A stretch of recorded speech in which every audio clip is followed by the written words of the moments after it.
પ્રધાનમંત્રી નરેન્દ્ર મોદી આજે ગુજરાતની મુલાકાતે છે, જ્યાં ભાવનગર અને ધોલારા બાદ તેમણે લોથલની મુલાકાત લીધી હતી અને લોથલમાં નિર્માણાધીન નેશનલ મેરીટાઈમ હેરિટેજ કોમ્પ્લેક્સની તેમણે મુલાકાત લીધી હતી। તેના અંશો નિહાળીશું અને એની વિશેની વધુ વિગતો મેળવીશું।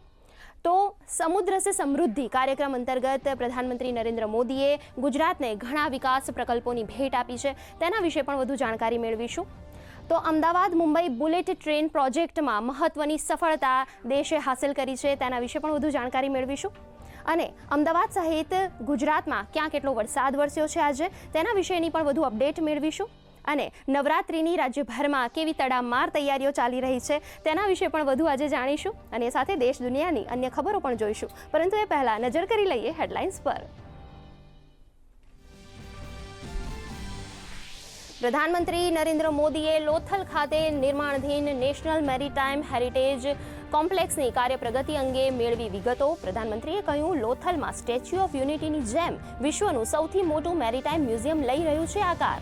તો ધોલેરા સર પ્રોજેક્ટનું કર્યું હવાઈ નિરીક્ષણ।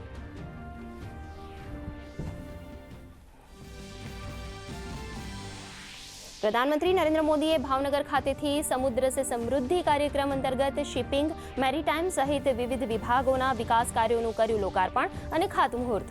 જનસભાને સંબોધતા કહ્યું, ચીપ હોય કે શિપ, હવે ભારતમાં જ બનાવાશે।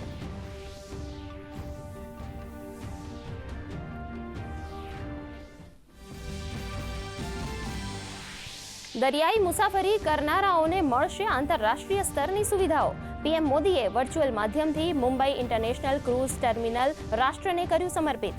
જીએસટી સ્લેબમાં ઘટાડાને પગલે તહેવારોમાં બજારોમાં રોનક રહેવાનો વ્યક્ત કર્યો આશાવાદ।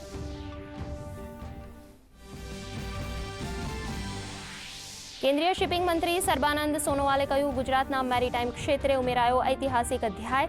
તો મુખ્યમંત્રી ભૂપેન્દ્ર પટેલે કહ્યું, વીજળી, પાણી, માર્ગ સહિતના માળખાકીય કાર્યોના લોકાર્પણથી નાગરિકોના ઇઝ ઓફ લિવિંગમાં થશે વધારો।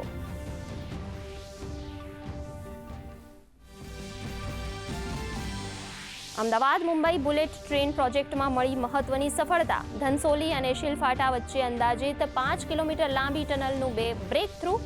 રેલવે મંત્રી અશ્વિની વૈષ્ણવે આપી હાજરી, કહ્યું, ભારતે વિશ્વસ્તરીય એન્જિનિયરિંગ સાથે પડકારજનક મુકામ કર્યો પાર। સુરત પોલીસ એસઓજીએ પ્રતિબંધિત એમ્બરગ્રીસ પદાર્થ સાથે એક આરોપીની કરી ધરપકડ। ₹5 કરોડ 72 લાખની કિંમતનો જથ્થો કરાયો જપ્ત। વ્હેલ માછલીની ઉલટી અને તરતા સોના તરીકે ઓળખાતા એમ્બરગ્રીસના વેચાણ પર ભારત સહિત પશ્ચિમના દેશોમાં છે પ્રતિબંધ।